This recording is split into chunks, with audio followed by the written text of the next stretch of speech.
Sorry, हाँ एक तो बच्चे और रह गए।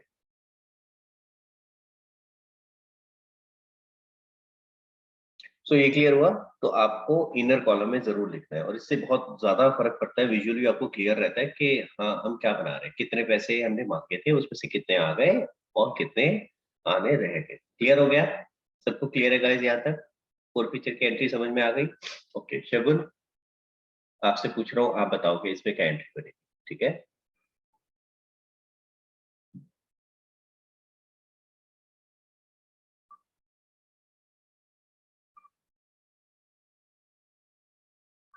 बताओ बेटा। Sir, share capital account debited.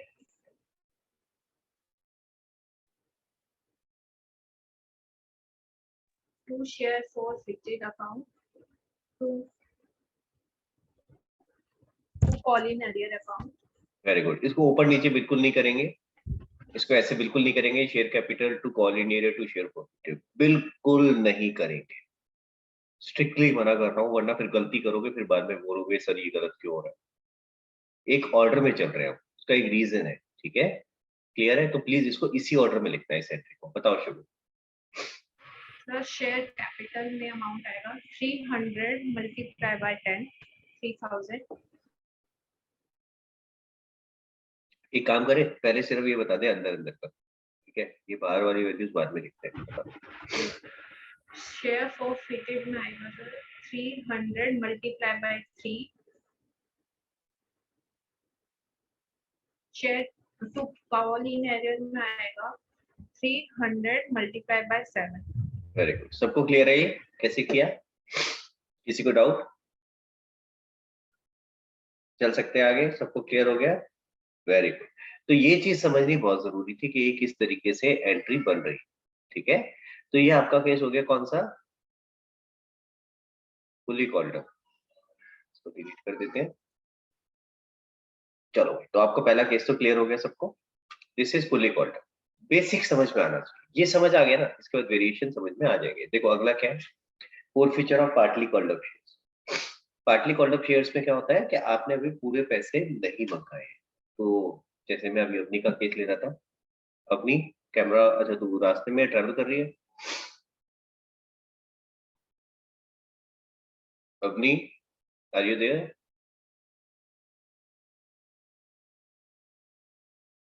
अपनी की आवाज हमारे तक नहीं आ रही है। Yes, sir. Yes, आ sir. गए Yes, आ sir. गए आ गए। हमारा नेटवर्क थोड़ा कभी कभी चला जाता है, थोड़े हम दूर हो गए इसलिए। कोई बात नहीं, अवनी की आवाज आ गई। हाँ जी गाइस, तो ध्यान देंगे सर। देखो, तो हमारा वही केस है 2332। ध्यान से देखो, वही वाला केस है जैसे ऊपर था। ठीक है, 200 शेयर्स के पैसे हमारे पास अलॉटमेंट पे नहीं है, 200 शेयर्स के पैसे हमारे पास फर्स्ट कॉल पे नहीं है। यहाँ तक क्लियर है? तो क्या हम वेट करते रहे कि हाँ सारी कॉल कर लेंगे, उसके बाद अगर पैसे नहीं आएंगे तभी फोरफिट करेंगे? ऐसा नहीं है।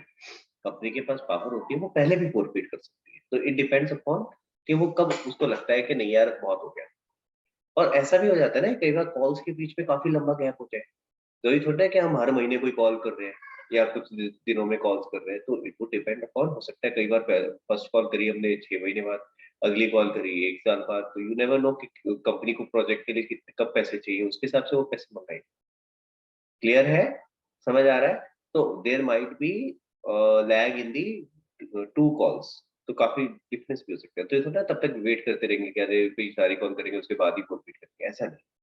तो अगर कंपनी को पैसे नहीं मिले तो कंपनी बीच में भी फोरफिट कर सकती है। तो ये कंपनी टू कंपनी, उनकी पॉलिसीज, उनकी डिसीजंस के ऊपर डिपेंड करती है। तो मान लेते हैं इस केस में क्या हुआ, 2 रुपए एप्लीकेशन पे आने थे, वो तो ऑब्वियसली आ गए। अलॉटमेंट पे 3 आने थे, वो भी सॉरी वो नहीं आए। कंपनी के 200 शेयर्स के वो पैसे नहीं आए अलॉटमेंट के।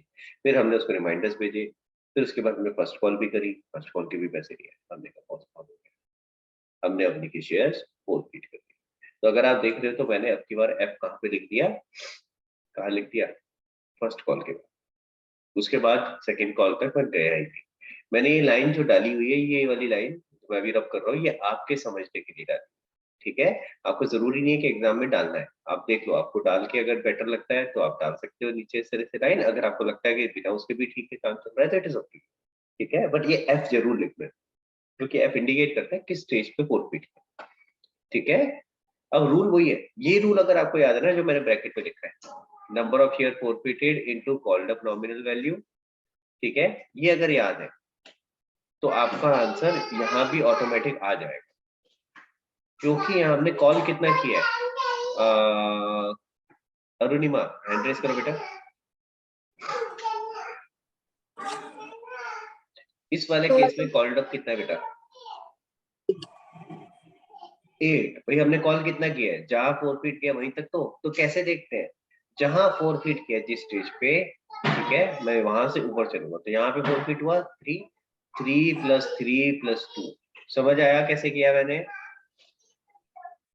सबको समझ में आया? तो 8 रुपीज मैंने टोटल कॉल किया है।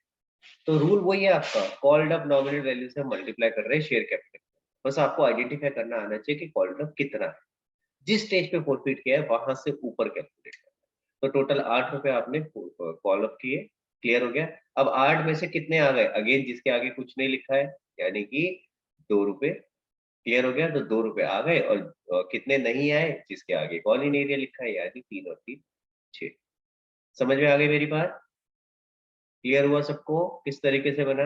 तो इसमें भी कुछ नया नहीं है, रूल वही है, बस आपको ये ध्यान रखना है कि क्वेश्चन की लैंग्वेज को ध्यान से पढ़ना है, और वो कहाँ पे किस स्टेज पे कोई फीचर की बात है, ये बहुत इम्पोर्टेंट। मैं एक क्वेश्चन और कर रहा हूँ, देखता हूँ आप लोगों को, देखता हूँ, देखते हैं कि सही आंसर आ पाता है कि नहीं। आ रहा,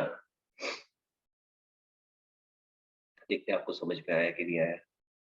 वही ले लेते 1 2, ठीक है। हाँ जी, तो मान लेते हैं 100 शेयर्स के अलॉटमेंट पे पैसे नहीं है, और मैंने यही फॉरफिट कर दिया। क्यों वेट करूं मैं, फर्स्ट कॉल का मैं तो नहीं करता। सर मुझसे पूछ रहे हो? हाँ आ रहा। Sir share capital account debit, share forfeited account, call in areas account. अब बताओ। अमाउंट शेयर कैपिटल में आएगा 100 × 3, शेयर फॉरफिटेड में आएगा 1 × सॉरी 100 × 1। ये फिर वही गड़बड़ नहीं करनी ना भाई, अभी सिखाया। पहले नंबर ऑफ शेयर्स क्यों नहीं बोलते सब जगह? नंबर ऑफ शेयर बोल, काम खत्म कर। क्यों बेकार में गड़बड़ करते हो? मैं तो लिख ही देता हूँ, ये ले, अब बोल। शेयर फॉरफिटेड में 100 × 1, और शेयर कॉल इन एरियाज में 100 × 2। समझ में आया गाइस? सबको क्लियर हुआ कैसे बनाया हमने? टोटल 3 रुपए कॉल किए थे, 3 में से 1 आ गए, 2 नहीं है। सबको क्लियर है ये? चल सकते हैं आगे? वेरी गुड, चलो अब आगे चलते हैं, जल्दी जल्दी थोड़ा सा कोशिश करते हैं बढ़ने की। मैं चाहूंगा आज कुछ डाउट्स भी ले लें आपके। चलो भाई, री इश्यू ऑफ शेयर। अब होगा क्या, हमने फॉरफिट तो कर लिए, शेयर्स हमारे पास आ गए, हमने शेयर जब्त कर लिया, अब उसको करूंगा क्या अगर अपने पास ही रखूंगा तो? समझ आ रही है मेरी बात? तो अल्टीमेटली कंपनी क्या करती है, कंपनी के पास पावर होती है उन शेयर्स को री इश्यू करने। कंपनी ने पहले वो इशू किए थे, ठीक है, जैसे हमारे केस में हमने कहा था, हमने वो अवनी को इशू किए थे, अवनी ने पैसे नहीं दिए तो हमने वो अवनी से वापस फॉरफिट कर लिया। अब हम इसको मार्केट में, ओपन मार्केट में दोबारा से बेच सकते हैं। क्लियर हो गया? अब मजेदार बात क्या है, जब हम री इशू करते हैं तो री इशू किस प्राइस पे कर सकते हैं? तो री इशू आप जितने का शेयर था उतने पे भी कर सकते हो, तो अगर 10 रुपए का शेयर था तो 10 पे भी कर सकते हो, 10 से ज्यादा भी कर सकते हो, यानी 10 का शेयर है तो 12 13 15 इस पे भी कर सकते हो। और मजेदार चीज, मैं 10 रुपए से कम पे भी कर सकता हूँ, यानी मैं डिस्काउंट पे भी री इशू कर सकता हूँ। डिस्काउंट पे इशू तो नहीं कर सकता था, याद आ रहा है? इशू हम दो ही तरीके से कर सकते थे, एट पार या एट प्रीमियम, लेकिन री इशू डिस्काउंट पे भी कर सकते हैं। तो आप अगर देखोगे तो यहाँ 3 सिनेरियो, क्या क्या दिख रहा है? जो फॉरफिट किए थे, the shares are reissued at rupees 10 each, यानी 10 का शेयर था 10 पे रीइश्यू कर रहे हो, are reissued at rupees 12 each, and are reissued at rupees 9 each, यानी एट डिस्काउंट। क्लियर हो गया? तो अगर क्वेश्चन आता है आपके पास, क्या आप शेयर इशू कर सकते हो डिस्काउंट पे? आंसर इज नो, इशू नहीं कर सकता, री इशू कर सकता। अब वो भी जितना मर्जी डिस्काउंट दे सकते हैं? नहीं, मैं उतना ही डिस्काउंट दे सकता हूँ जितना मैंने पहले फॉरफिट किया है। सो फॉर एग्जाम्पल, अगर आप ये वाला केस देखो, ये आई थिंक मैंने फर्स्ट वाला केस उठाया, एक बार देख ले। देखो वही वाला है फर्स्ट वाला, कि टोटल 10 रुपए कॉल किए थे, 10 में से 2 आए, 2 आ गए और 8 आने रह गए, यही वाला केस है, राइट। तो री इशू के लिए मैं यही वाला मान के चल रहा हूँ कि हमने ये फॉरफिट किया, ठीक है। ये देखो 10 रुपए मंगाए थे, 2 रुपए आ गए हैं, 8 रुपए आने रह गए। तो मैंने टोटल यहाँ फॉरफिट कितने करे थे, 2 रुपए पर शेयर।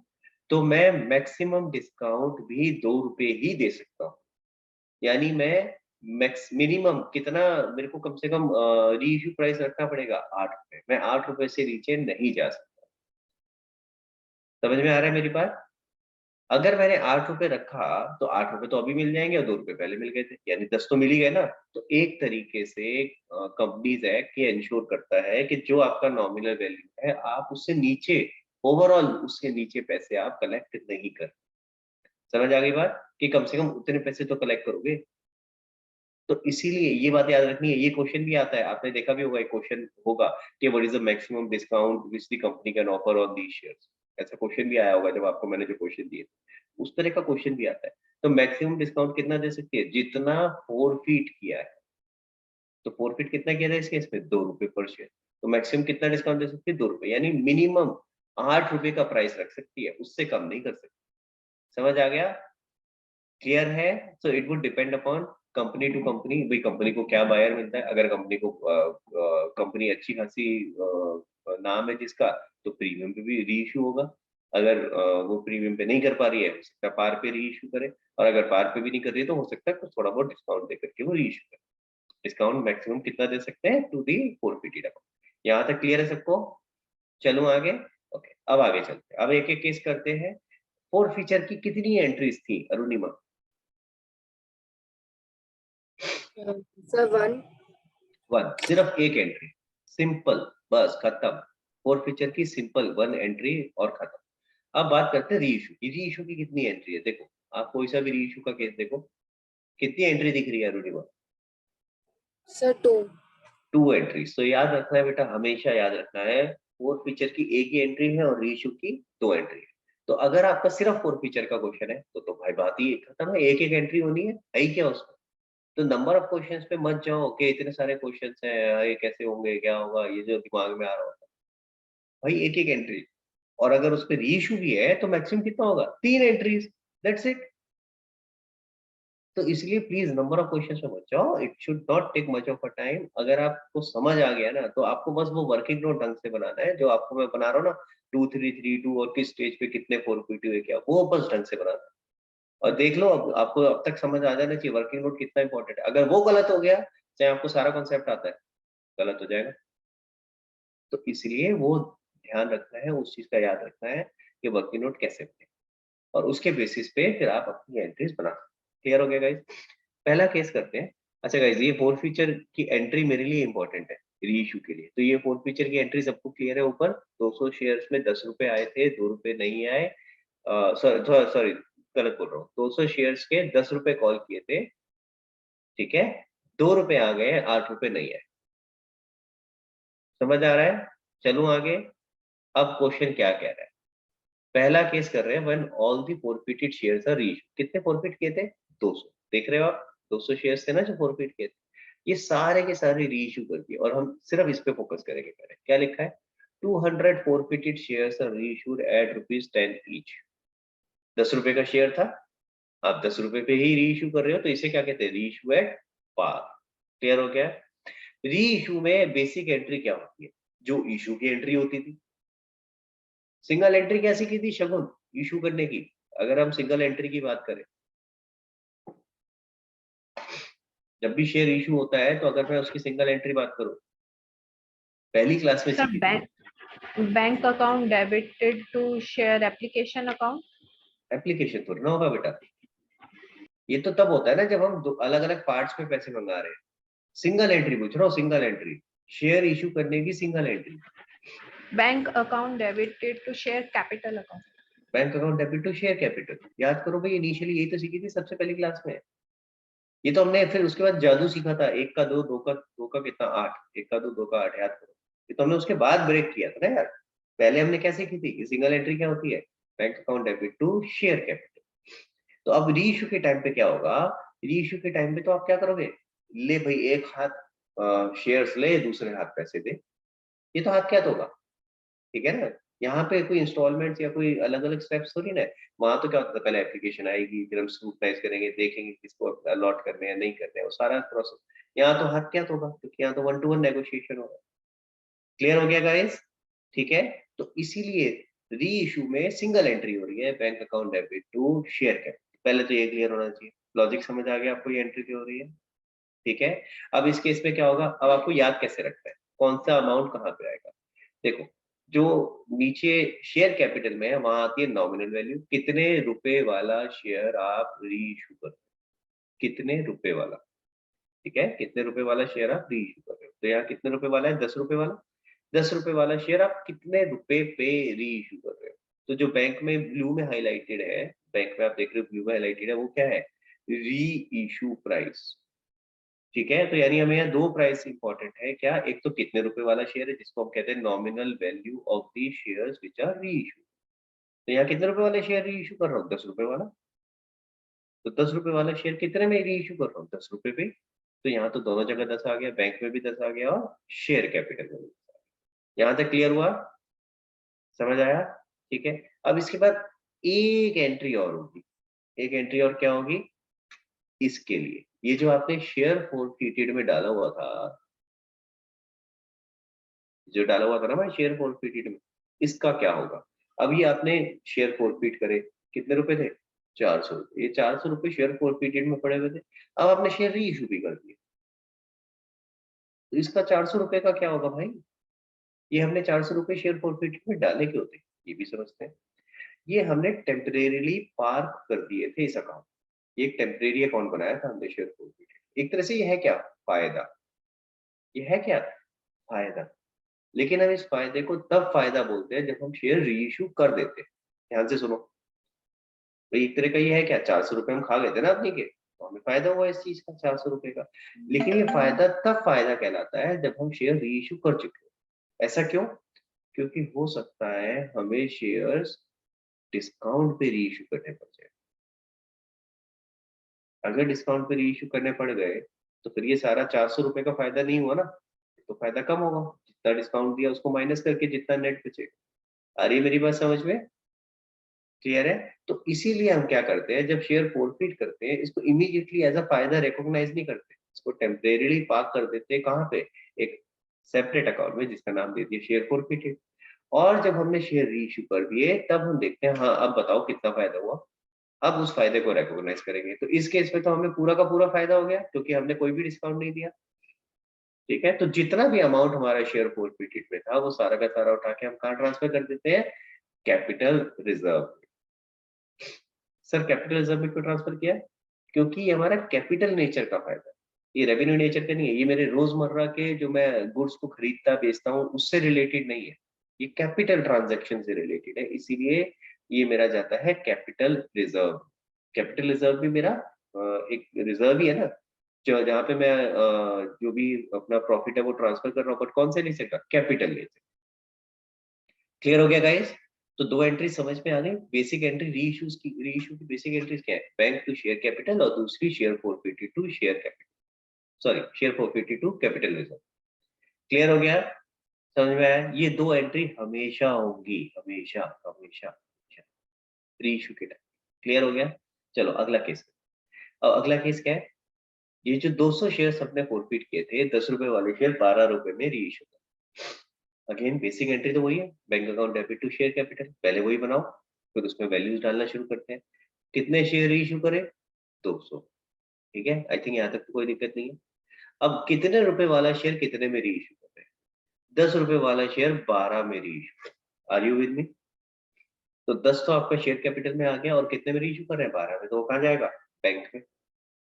तो अगर आप देखो तो मेरे पास क्रेडिट साइड में शॉर्ट है 2 रुपए, तो 2 रुपए एक्स्ट्रा क्या ले रहा हूँ मैं, प्रीमियम, तो वो कहाँ चला जाएगा, सिक्योरिटी प्रीमियम अकाउंट। आप रिजर्व नहीं लिखोगे, क्या लिखोगे, अकाउंट। ये रिजर्व तो लास्ट ईयर का मैंने बताया था पिछले पहले रिजर्व चलता था, अब क्या चलता है, अकाउंट चलता है, ठीक है। तो आपने क्या लिखना है, to security premium account. Clear हो गया। तो बाकी 2 रुपए मेरे कहाँ ट्रांसफर हो गए, सिक्योरिटी प्रीमियम अकाउंट। इजी है, क्लियर? तो आप बेसिक एंट्री से शुरू करो, bank account debit to share capital, फिर देखो कि कहाँ डिफरेंस है, डेबिट साइड पे या क्रेडिट साइड, उस हिसाब से आपकी एंट्री में फर्क है। देन उसके बाद जो 400 रुपए आपने फोरफिट करे थे पहले, आज की डेट पे अभी भी क्या है, वो फायदा ही तो है। तो यहाँ तो उल्टा 400 रुपए ये प्रीमियम का फायदा और हो गया, 2 रुपए मेरे को पर शेयर और प्रीमियम मिल गया, ठीक है। पर वो जो 400 फोरफिट किए थे वो तो फायदा ही है, तो उस पूरे 400 को मैं ट्रांसफर कर दूंगा कहाँ पे, share sorry capital reserve. Clear हो गया? तो सेकंड एंट्री मेरी यहाँ पे भी सेम आई, share forfeited to capital reserve. किसी को डाउट यहाँ तक? चलो आगे। ओके आगे चलते हैं। थर्ड केस क्या है, जहां डिस्काउंट पे री इशू करते हैं। By the way Shagun, maximum discount कितना दे सकते थे आप? सर 8 रुपीज तक का। नहीं बेटा, 8 रुपीज तक का डिस्काउंट नहीं दे सकते। यानी तू कह रही है 8 रुपए का डिस्काउंट दे, 2 रुपए में शेयर इशू कर दो। इतना हमने फॉरफिटेड करा है उतने तक का हम डिस्काउंट तो दे हमने सकते कितना हैं। तो फॉरफिट हम किया था बेटा? 8 रुपीज तक का फॉरफिट करा था। 8 रुपए फॉरफिट थोड़ी ना किया है, ध्यान से पढ़ के आया, तू गलत बोल रही है बेटा। देख तेरे सामने एंट्री देख, ओके सर 2 कितना? रुपीज का। तो 8 रुपीज कहाँ से आया? 8 रुपीज तो अभी मिलना रह गया था, 2 रुपीज फॉरफिट किया बेटा। ध्यान दो, फोकस करो। तो हम मैक्सिमम 2 रुपए तक का डिस्काउंट दे सकते हैं, यानी हम मिनिमम कितने रुपए कॉल करेंगे? 9। 9 क्यों करेंगे बेटा? अगर 2 रुपए का डिस्काउंट दे सकती है तो मिनिमम कितना कॉल होगा?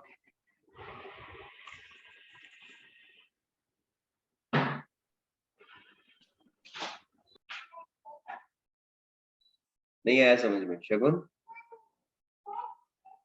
कितने रुपए वाला शेयर है? नॉमिनल वैल्यू क्या है? सर 2 तू मेरा क्वेश्चन ही नहीं रुपीज। सुन रही है, तू अपना क्या आंसर दे रही है? पहले ध्यान से फोकस करके क्वेश्चन सुन। मैं पूछ रहा हूँ कितने रुपए का शेयर है, नॉमिनल वैल्यू क्या है शेयर? Sir 10 rupees. 10 रुपीज। आप मैक्सिमम डिस्काउंट कितना दे सकते हो? सर 2 रुपीज का। मान ले मैंने मैक्सिमम डिस्काउंट दे दिया, तो मैं कितने पे शेयर इशू कर सकता हूँ, किस प्राइस पे?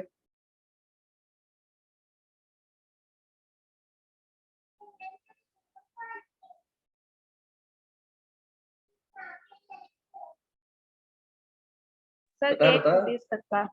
हाँ कैसे आया? टोटल 10 रुपए का शेयर था, 2 रुपए मैक्सिमम डिस्काउंट दे सकता हूँ, तो कितने पे इशू करूंगा? 10 माइनस 2, 8 रुपीज। क्लियर हो गया? तो मैं मैक्सिमम मिनिमम 8 रुपए का तो मुझे शेयर इशू करना ही पड़ेगा, 8 से कम पे मैं इशू नहीं कर सकता। This is as per law, ठीक है। अब इस केस में मैंने एग्जांपल लिया, मैं कितने प्राइस पे री इशू कर रहा हूँ? 9 रुपीज। 8 पे भी कर सकती है कंपनी, बट ऑब्वियसली अगर उसको 9 रुपए पे कोई मिल रहा होगा तो उसने 9 पे कर दिया। क्लियर? तो केस क्या है, 10 रुपए का शेयर है, आप री इशू किस प्राइस पे कर रहे हो? 9। क्लियर हो गया गाइस यहाँ तक सबको? ठीक है। अब इस केस में क्या होगा देखें जरा। पहले वही बेसिक एंट्री बनेगी, बैंक अकाउंट मैं यहाँ बना के दिखा रहा हूँ, ये वाला केस में करके दिखा रहा हूँ, ठीक है। तो आपका नॉमिनल वैल्यू है 10 रुपीज और री इशू प्राइस है 9 रुपीज। बेसिक एंट्री क्या थी भाई? हाँ जी बताओ वृंदा, वृंदा से पूछते हैं। अरुणिमा वृंदा से पूछते हैं थोड़ा सा। हाँ वृंदा बताओ क्या एंट्री थी, basic entry? Bank account to share capital account. Bank to share capital. Share अब आप देख कैपिटल। रहे हो मैंने एक जगह छोड़ दी बीच में, ठीक है, डेबिट साइड पे एक जगह छोड़ दी, ठीक है। वो जानबूझ करके छोड़िए क्योंकि मुझे पता है ये डिस्काउंट का केस है, इसमें बीच में डेबिट भी कुछ आएगा, बट बेसिक से शुरू करें। 200 शेयर थे, ठीक है, मल्टीप्लाइड बाय बैंक में क्या आता है, कौन सा प्राइस? री इशू प्राइस। यानी यहाँ 9 रुपए आ जाएगा, और यहाँ शेयर कैपिटल में क्या आएगा? Nominal value. यानी 10 रुपए। क्लियर हो गया? ठीक है। अब 1 रुपए का मेरा डेबिट में डिफरेंस है, वो क्या रिप्रेजेंट कर रहा है? डिस्काउंट। तो मैं कहाँ डालूं? जैसे अगर मेरा प्रीमियम होता है तो मैं सिक्योरिटी प्रीमियम अकाउंट में डालता हूँ, तो इसको कहाँ डाल दूं? डिस्काउंट में डाल दूं?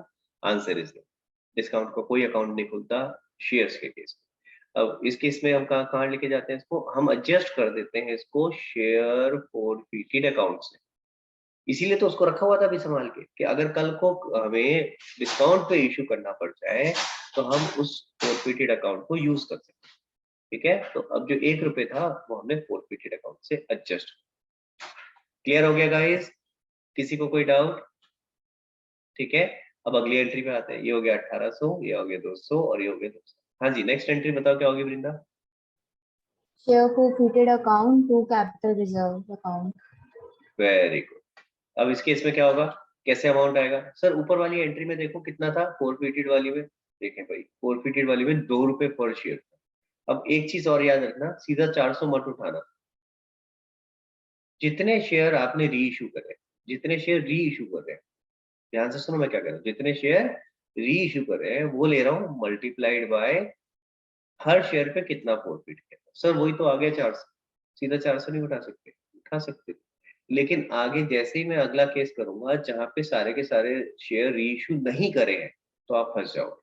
तो it is better to do it this way. तो ये क्या है, number of share reissue. इस केस में तो जितने फॉरफिट करे थे और जितने री इशू करे सेम है, लेकिन कल को डिफरेंट हो सकता है, ठीक है। और ये 2 रुपए क्या आएगा आपका, ये हो गया फॉरफिटेड अमाउंट, फॉरफिट कितना किया है पर शेयर। क्लियर हो गया गाइस? अब ये तो मेरा आ गया 400, लेकिन इसके बाद मैंने यहाँ कुछ रिवर्स कर दिया है शेयर फॉरफिट। तो जितना शेयर फॉरफिटेड रिवर्स कर दिया मुझे उसको माइनस करना पड़ेगा, क्योंकि वो तो ऑलरेडी नुकसान हो गया मेरा। तो मेरे को नेट फायदा निकालना है ना, नेट फायदा कितना है? तो 400 रुपए का फायदा था, 200 रुपए का नुकसान हो गया, तो नेट फायदा कितना रहा? 200। ये 200 मेरा कैपिटल रिजर्व में ट्रांसफर हो जाएगा। Are you with me? किसी को कोई डाउट? क्लियर है गाइस यहाँ तक? चलो एक छोटा सा और पॉइंट कर लेते हैं जहां पे आपका केस है when all some of the shares are reissued। बस इसको और करते हैं, फिर उसके बाद आपके डाउट्स लेते हैं। हाँ जी, शगुन एंड समीक्षा प्लीज अपना कैमरा ऑन करो बेटा। सर मेरी क्लास है तो मैं वहाँ जा रही हूँ सर अभी। बट इसको देख लियो बेटा, फिर बाद में कोई दिक्कत होगी फिर मेरे को आखिरी मोमेंट में मैसेज डालेगी I will not be able to, ठीक है।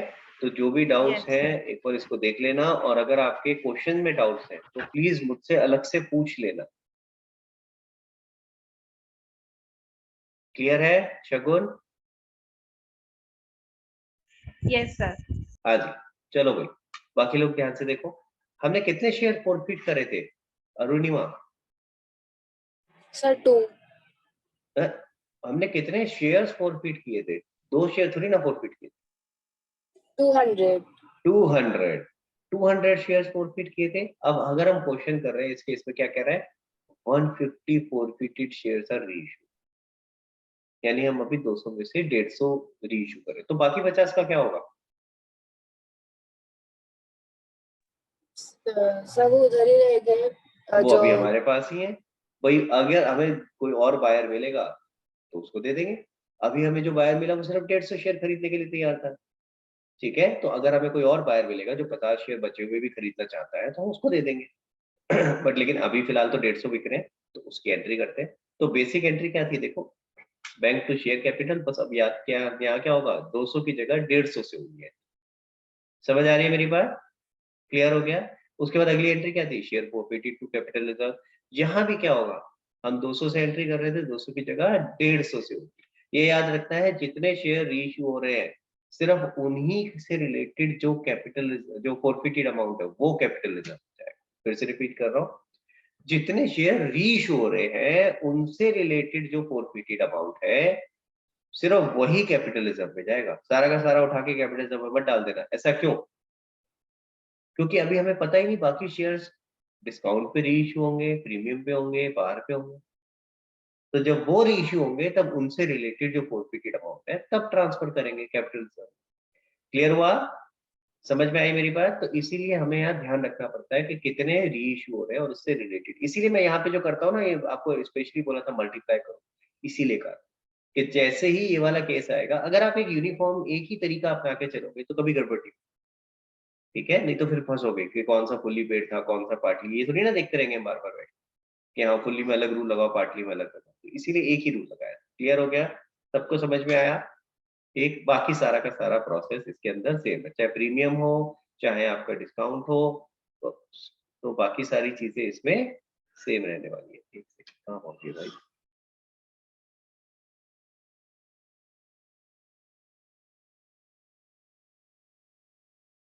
हाँ जी, तो मुझे यहाँ तक बताओ, आई थिंक फर्स्ट क्लास में यहीं तक कराया था मैंने, if I am not wrong.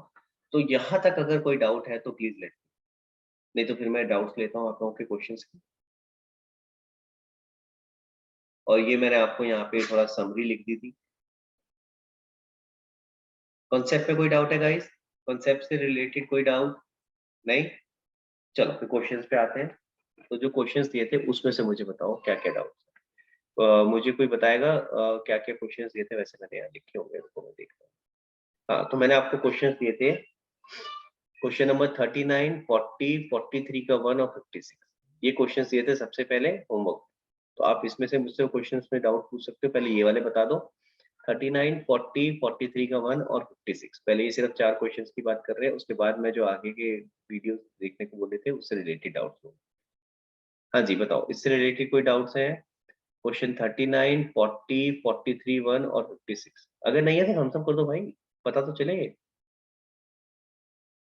इसकी हो गई थी जनरल एंट्रीज। हाँ परीक्षा बोलो।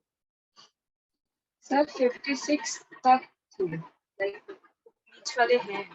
अच्छा सॉरी 43 से सॉरी 56 43 1 से 50। मैं भी ये सोच रहा हूँ 4 ही क्वेश्चन कैसे, सॉरी माय मिस्टेक। मैं भी ये सोच रहा हूँ इतने से कम क्वेश्चन कैसे दिए हैं, ऐसे कैसे हो गया। हाँ तो 39, 40, 43 1 से लेकर के 56। हाँ जी बताओ किस किस को डाउट है? हाँ जी वृंदा, कौन से क्वेश्चन में है बेटा? मैं क्वेश्चन खोलता हूँ साथ में।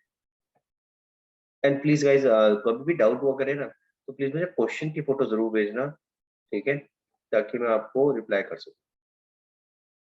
बोलो बेटा कौन सा क्वेश्चन? सर क्वेश्चन नंबर 50 में जो लास्ट लाइन लिखे ना, per share paid up for a sum of 28,000, question वो क्या दे 50 रखा है? मैं निकाल रहा हूँ, साथ में पढ़ते हैं, देखते हैं जरा क्या दे रखा है। क्वेश्चन नंबर 50 कह रहा है सनशाइन लिमिटेड। मैं ना यहाँ पे साथ में कोशिश करता हूँ आपको बनाने पढ़ते हुए, ठीक है, देखते हैं कि आपने सही बनाया है। सनशाइन लिमिटेड इशूड, यानी कि ऑफर कितने करे? 20,000 शेयर्स। कितने का शेयर है? 100 रुपए का, 25 पर शेयर ऑन एप्लीकेशन। तो 25 पर शेयर ऑन एप्लीकेशन, टोटल 100 रुपए का शेयर। देख रहे हो मैं कैसे बना रहा हूँ? आप भी ऐसे ही बनाना बेटा। 25 अलॉटमेंट पे है, देन उसके बाद बैलेंस ऑन 2 कॉल्स 25-25। आगे कहते हैं company did not make the final call of 25। तो ये तो आखिरी वाली तो कॉल ही नहीं करी है। All the money was duly received accept with the exception of the amount due on the first call on 400 shares held by mister Modi. First call पे 400 शेयर्स के पैसे नहीं है मिस्टर मोदी का। The board of director forfeited these shares. लो भाई forfeit कर दिए। देख रहे हो क्या आप लोगों ने इसी तरीके से बनाया वृंदा? ये ऐसे ही बनाया है, समझ आ गया? ठीक है, yes okay sir. Very good. ये समझ में आना जरूरी है, क्वेश्चन को पढ़ के कैसे बनाना है बहुत जरूरी है। And subsequently reissued them at 75 per share paid up for a sum of ₹28,000। मैं समझ गया वृंदा आपका डाउट, और ये आपका डाउट लाजमी है क्योंकि क्वेश्चन की लैंग्वेज खराब है। क्वेश्चन में एट द रेट भी आ रहा है और फॉर भी आ रहा है, अगर आप ध्यान से देखो। एंड बाय द वे ये वाला एक पॉइंट मैंने अभी डिस्कस नहीं किया, पर एक बार दिखा देता हूँ। ये देखो क्वेश्चन में कैसे आइडेंटिफाई करेंगे कि रीइश्यू प्राइस क्या है और नॉमिनल वैल्यू क्या है। तो उसके लिए मैंने ये आपको हिंट दिया था। क्या हिंट है? फॉर, एट और एट द रेट के बाद जो लिखा है वो क्या होगा? Reissue price. Of, paid up और कॉल्ड अप के बाद जो लिखा है वो क्या होगा? Nominal value. क्लियर हो गया? ठीक है, अब इस केस में प्रॉब्लम क्या है? प्रॉब्लम है, वृंदा कह रही है सर इसमें फॉर भी लिखा और एट द रेट। तो ये क्या दोनों ही रीइश्यू प्राइस है? यही प्रॉब्लम हो रहा है वृंदा आइडेंटिफाई करने में कि सर इसमें रीइश्यू प्राइस क्या और नॉमिनल वैल्यू क्या है। तो मैं बताता हूँ, इसमें क्वेश्चन में थोड़ा उन्होंने कंफ्यूज करने के लिए आपको इस तरह से लिख दिया है। अगर मैं ध्यान से देखूं तो क्या है इसका मतलब? The board of director forfeited these shares and subsequently reissued them at 75 per share paid up. So this is paid up value. समझ आ रहा है? This is paid up value. यानी ये कौन सी वैल्यू हो गई फिर वृंदा अगर ये पेड अप वैल्यू है तो? री इशू प्राइस। नहीं, पेड अप वैल्यू कौन सी होती है? ये देखना,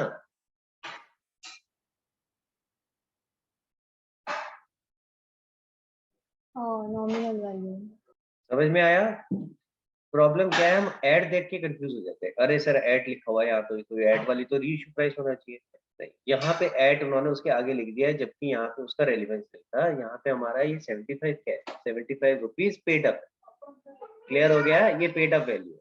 फिर आगे जो लिखा है ना, for a sum of 28,000, this is your reissue price, 28,000 is your reissue price. अब यह फर्क क्या है, आपको इंडिविजुअल एक शेयर का रीइश्यू प्राइस नहीं दिया हुआ, यहाँ आपको टोटल रीइश्यू प्राइस। तो मैं एक बार जल्दी से क्वेश्चन कोशिश करता हूँ आपको करके दिखाने की, लेट्स सी आपको समझ आता है। देखो सबसे पहले बेसिक एंट्री क्या होगी, share capital to share forfeited to call in arrear. Clear हो गया? ठीक है। अब यहाँ मैं लाइन डाल देता हूँ आपको इजी रखने के लिए, ठीक है। तो यानी टोटल हमने कितने शेयर फोरफिट किए, 400। तो पहले तो ये 400 तीनों में आ जाएगा, मल्टीप्लाइड बाय कितना आएगा भाई शेयर कैपिटल में, जल्दी बताओ बेटा। 75, 75 और शेयर आगे forfeited में 50, call in arrears 25। Very good, ठीक है। क्लियर हो गया? अब इसके बाद जब मैं अगली एंट्री बनाऊंगा रीइश्यू की, तो एंट्री बनेगी बैंक अकाउंट डेबिट टू मैं थोड़ा सा एक लाइन छोड़ के चलता हूँ, मुझे नहीं पता फोर्थ फीचर आएगा कि क्या आएगा, एक line share capital. Share capital में कितना आएगा बेटा?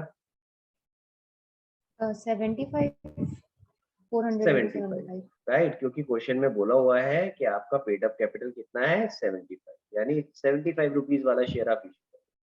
ठीक है, एक बार मल्टीप्लाई करके बताओगे 75 से मल्टीप्लाई करके कितना आता है? 30,000।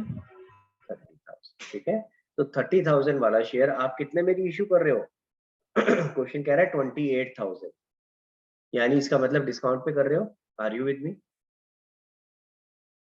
ठीक है, तो यहाँ क्या आ जाएगा, शेयर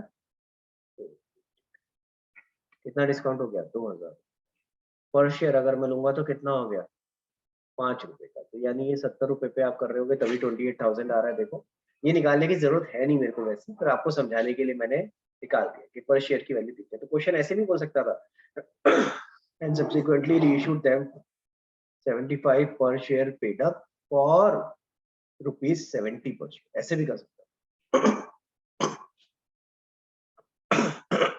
सॉरी। तो 70 रुपीज पर शेयर करके भी बता सकते। क्लियर हो गया वृंदा? अब इसके बाद अगली एंट्री भी होनी है कैपिटल रिजर्व की, वो क्या होनी है? Share forfeited account to capital reserve।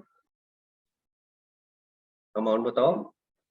Capital reserve में 400 into 50 minus 2,000। वेरी गुड, बहुत बढ़िया, बिल्कुल सही तरीके से किया। आंसर क्या आएगा बेटा?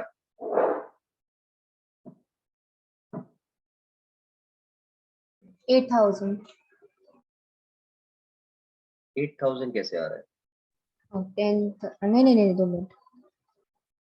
अच्छा यार 20,000 कैलकुलेशन minus में गड़बड़ 2,000 क्यों है, करती है? 18,000। कैलकुलेशन ध्यान से क्यों नहीं करती? एक वीक नई गलती करा करना, हर बार वही पुरानी गलती है। कुछ नया कर बेटा, नई गलती कर, कैलकुलेशन की गलती नहीं करा कर। नेक्स्ट टाइम ये नहीं करा कर, ये ध्यान से किया कर। हाँ जी, और कोई डाउट वृंदा इसमें? हो गया क्लियर, समझ आ गया? हाँ जी आरम, बताओ बेटा क्या डाउट है? सर एक बार क्वेश्चन 44 एक्सप्लेन कर दो। हाँ बिल्कुल कर देता हूँ। 44 समझ लेते हैं क्या कह रहा है। कह रहा है what amount of gain on reissue will be transfer to capital reserve under the following. यानी वो आखिरी अमाउंट पूछ रहे हैं जो आखिरी एंट्री करी है ना,